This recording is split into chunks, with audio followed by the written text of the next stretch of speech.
Tanziba Naurin. In today's bulletin, we will get you detailed news from across the nation and the world. Let's begin with the headlines of the day. Biden on California rescue mission as House Democrats falter.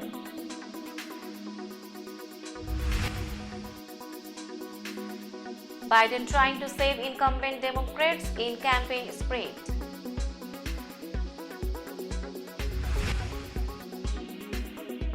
Biden says we are gonna free Iran as protests there go on.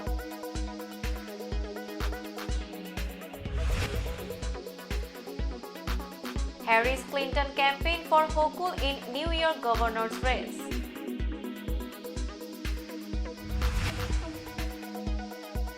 Oprah delivers November surprise, endorses Peterman over Oz.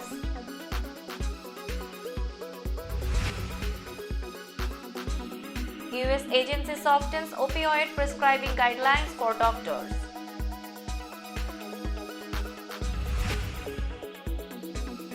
US senators in Ukraine promise continued aid ahead of winter.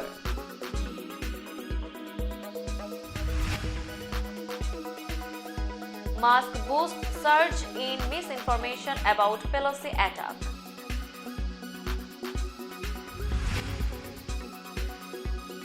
Alcohol death toll is growing, US government reports say.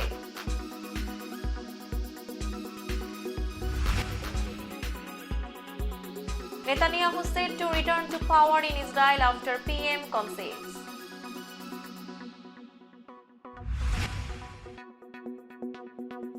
G7 ministers back Ukraine support are suspicious of China.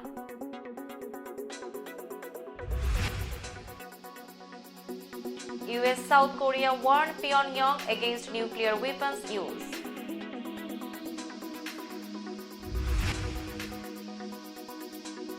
Ukraine's president accuses Russia of energy terrorism.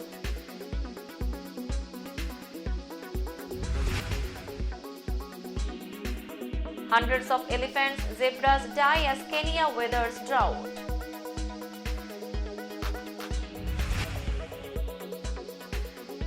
US Embassy officials visit Brittney Griner in Russia prison.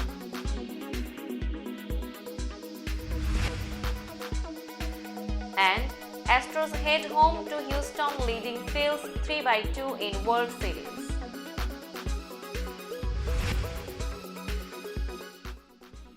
Now news in detail.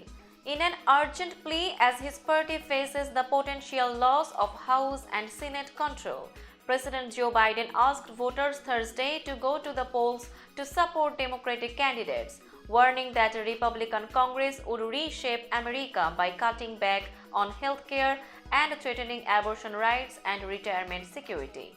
Speaking in San Diego County, California, at an evening rally in support of endangered Democratic Representative Mike Levin, the president said the outcome of the election would determine the direction of the country for at least a decade or more. This is a choice between two fundamentally different versions of America, Biden said. Biden's appearance marked his second trip to California in less than 3 weeks in hopes of bolstering Democratic House members imperiled by fallout from $7 a gallon gas, worrisome crime rates, and spiking prices on everything from onions to ground beef.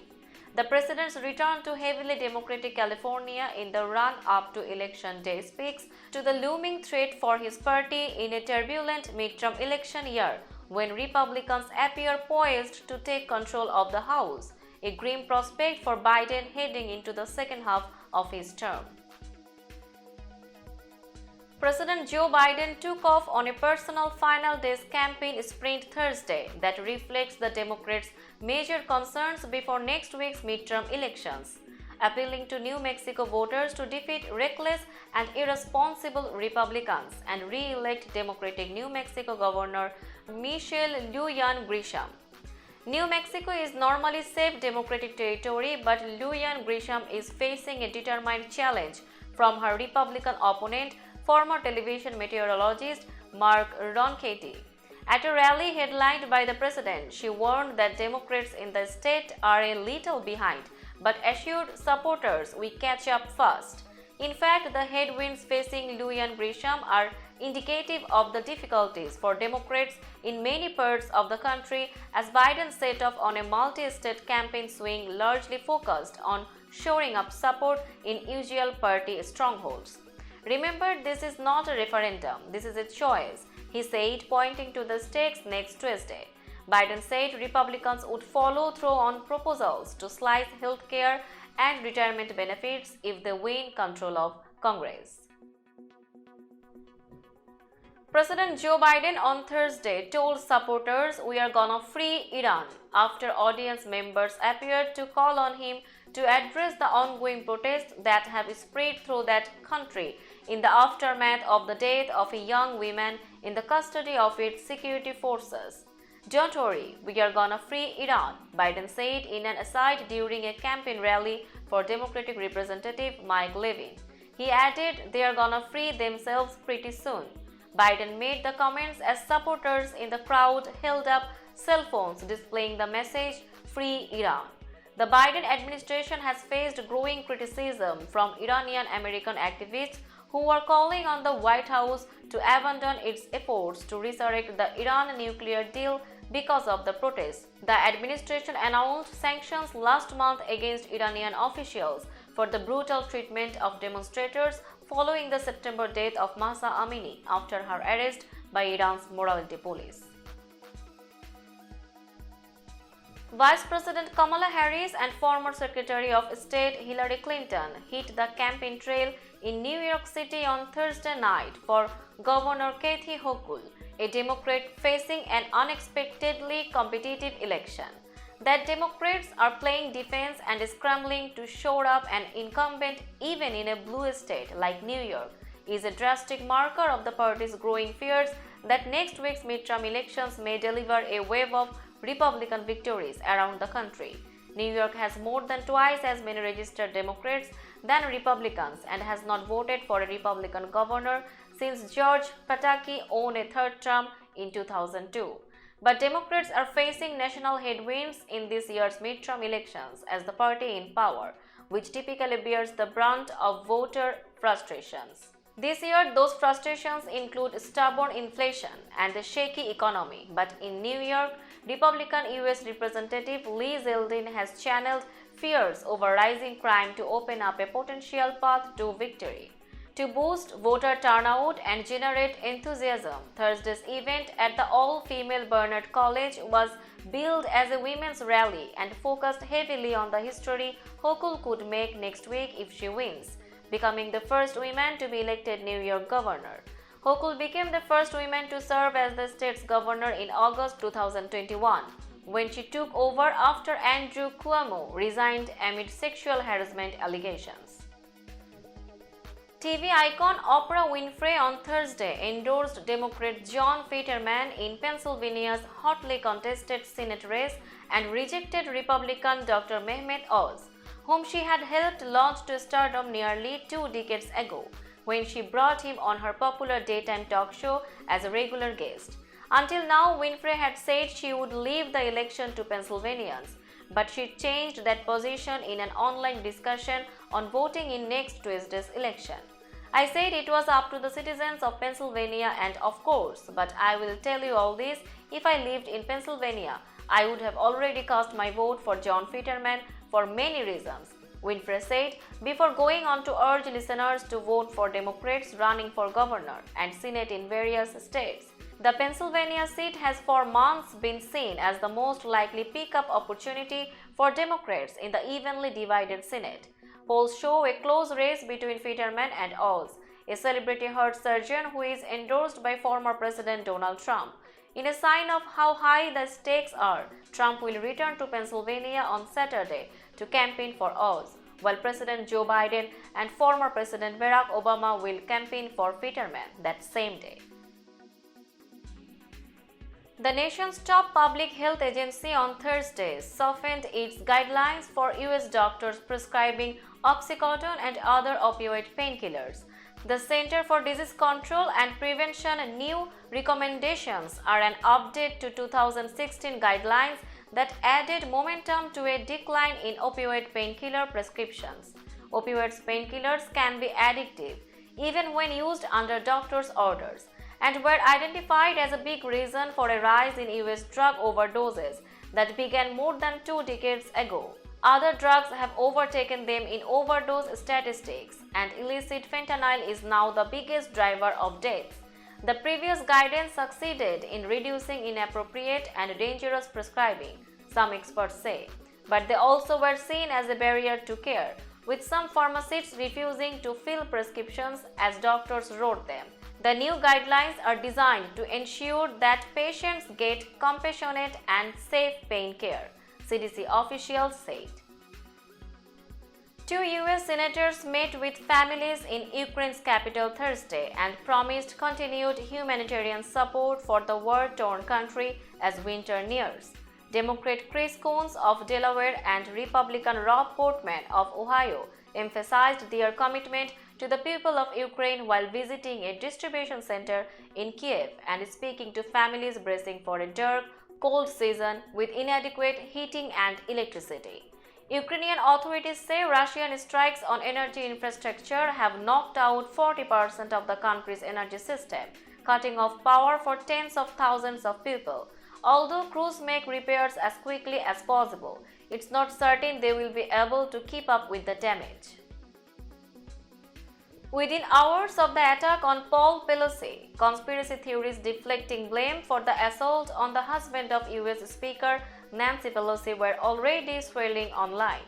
It didn't matter that authorities said Paul Pelosi was alone when the suspect broke into the couple's San Francisco home, or that investigators said they didn't believe the two men knew one another. It didn't even matter that the suspect, David DePape, confessed to investigators that he broke into the Pelosi home to target the speaker.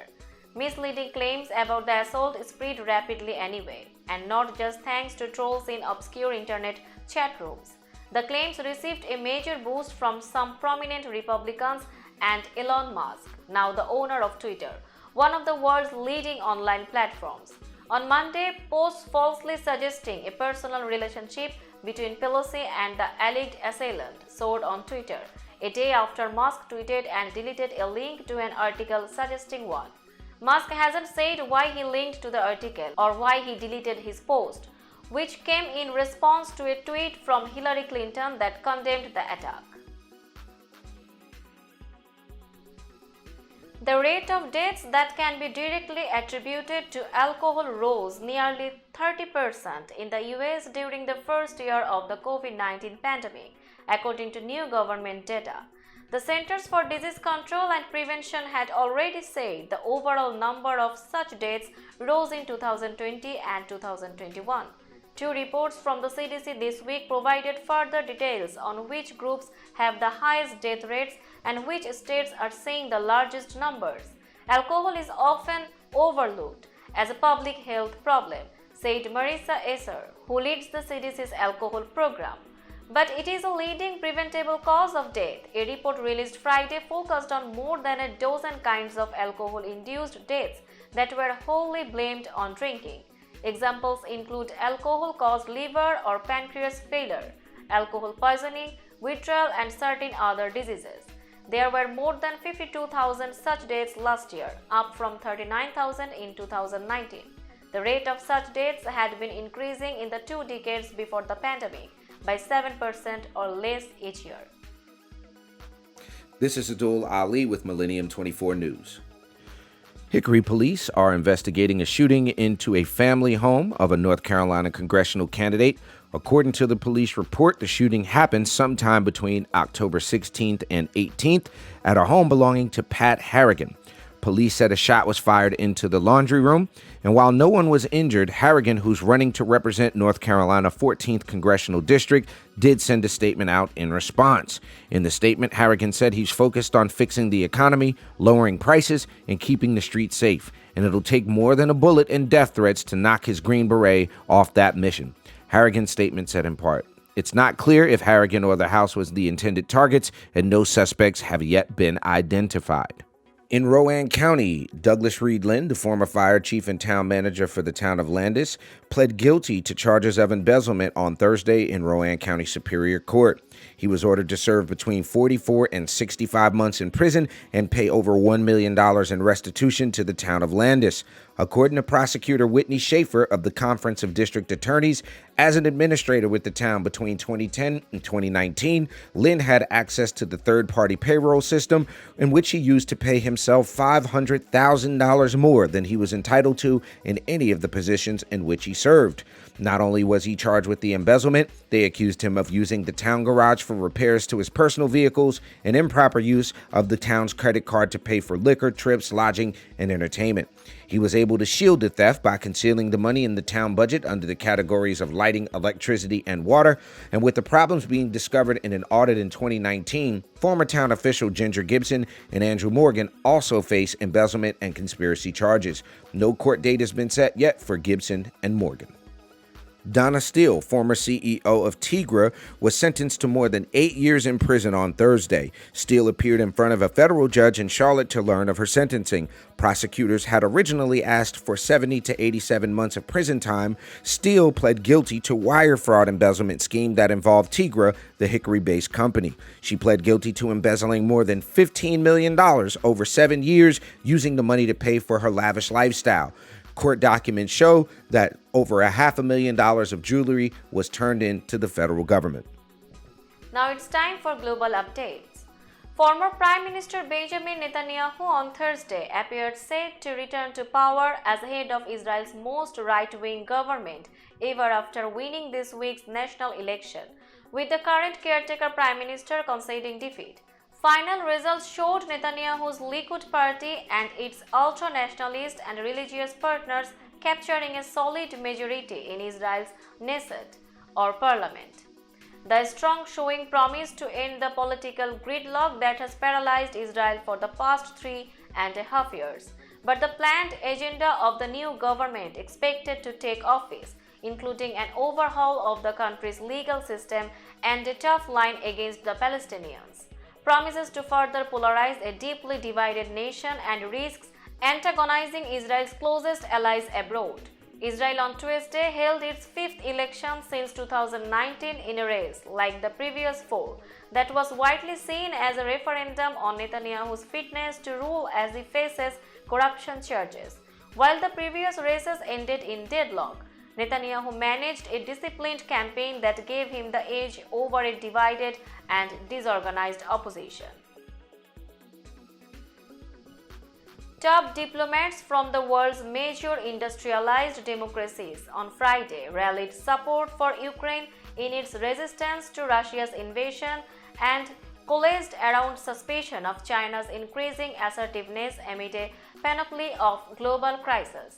Foreign ministers from the group of 7 nations, wrapping up 2 days of talks in the historic Western German city of Münster, were set to release a statement asserting common positions on Ukraine, Russia, China, and recent developments in Iran and North Korea, officials said. A year after warning Russia about the consequences of invading Ukraine, the G7 ministers were expected to endorse further punishments for the Kremlin and additional backing for Kiev and countries affected by food and energy shortages that the war has exacerbated, the official said. Along with the UK, Canada, France, Germany, Italy, Japan, and the United States comprise the G7. The ministers will also call out Iran for allegedly supplying weapons to Russia and a brutal crackdown on anti-government protesters. Their statement will further condemn the recent escalation of tensions in Asia caused by North Korean military activity. The US and South Korea jointly warned North Korea on Thursday that use of any kind of nuclear weapon against Seoul or other regional allies would result in the end of Kim Jong-un's regime, as Pyongyang continued to rattle the peninsula with escalating missile tests. North Korea has launched more than 24 missiles over the last 2 days in response to US-South Korean military exercises that began Monday. The launches have sent South Koreans scrambling for shelter and further frayed the nerves of a population already mourning the loss of more than 150 people at a horrific Halloween crowd crush. Defense Secretary Lloyd Austin and South Korean Defense Minister Lee Jong-suk, after meeting Thursday at the Pentagon, released a joint statement saying they strongly condemned North Korea's escalating military flexing, including ballistic missile test launches, multiple rocket launches, and coastal artillery. In response to the launches, the US extended the Vigilant Storm military exercise, which was scheduled to run through Friday, November 4. Late Thursday, the Pentagon announced the extension would now run through Saturday, depending on the security environment.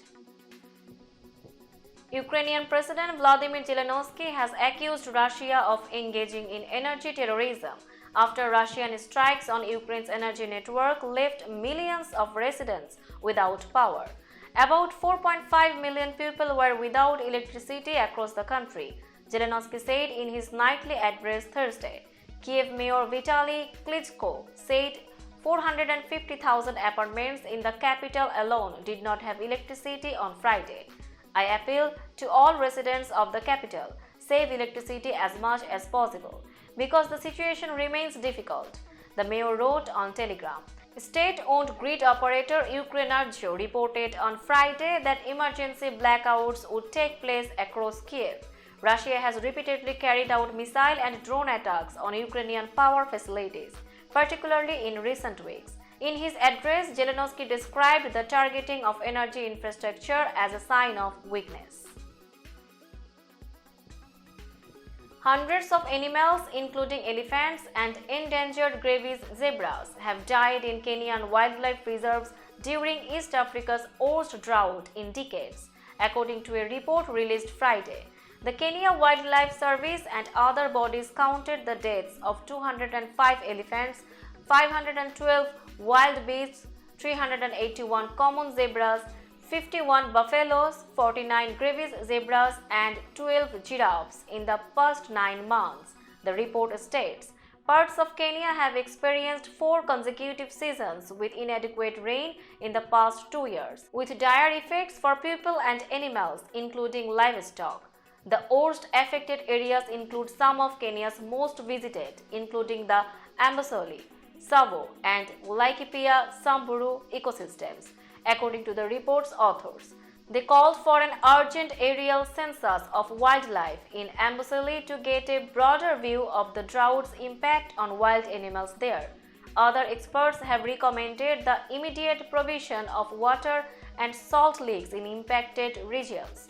Elephants, for example, drink 240 liters of water per day, according to Jim Justus Nemo, Executive Director of the Elephant Neighbors Center. Now it's time for business news.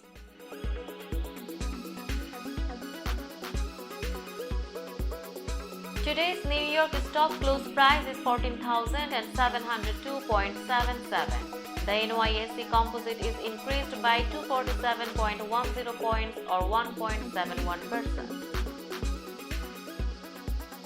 Tokyo stock close price is 27,199.74. The Nikkei 225 index is decreased by 463.65 points or 1.68%.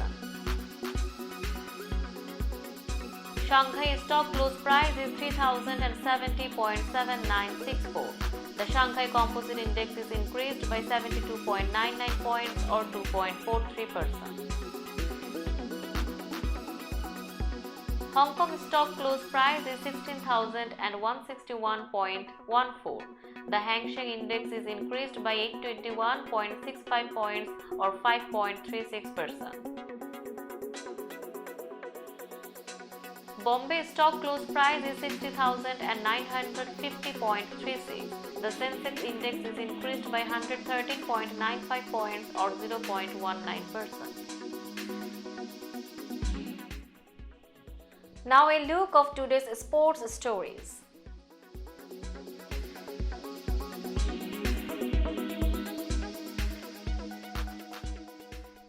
Officials at the US Embassy in Moscow visited jailed WNBA star Brittney Griner on Thursday, more than a week after a Russian court rejected her appeal of her 9-year sentence for drug possession. State Department spokesman Ned Price said in a tweet that the American representatives saw firsthand her tenacity and perseverance despite her present circumstances. Price said the Biden administration is continuing to press for the immediate release of Greiner and Paul Whelan, who was sentenced in 2020 to 16 years in prison in Russia on espionage-related charges that he and his family say are bogus, and fair treatment for every detained American. White House Press Secretary Karine Jean-Pierre said Greiner is doing as well as can be expected under the circumstances, and that the administration was working to resolve the current unacceptable and wrongful detentions of Greiner and Whelan. Trey Mancini and Chas McCormick buoyed the Astros with clutch defensive plays in Game 5 of the World Series. Defend home turf and Houston will again be world champions. The Astros and Phillies travel Friday to Texas, where Game 6 will be played a night later. Houston is on the brink of its second title. The team's 2017 championship was later tainted by a cheating scandal after winning 3-2 in Philadelphia on Thursday night. Justin Verlander got his first Fall Classic victory in 9 starts. Teammates feted the 244 game winner like a rookie, putting him in a laundry cart and wheeling him into the showers. Now let's have a look on today's weather chart.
That's all in today's news. Keep watching Millennium News 24 for latest updates.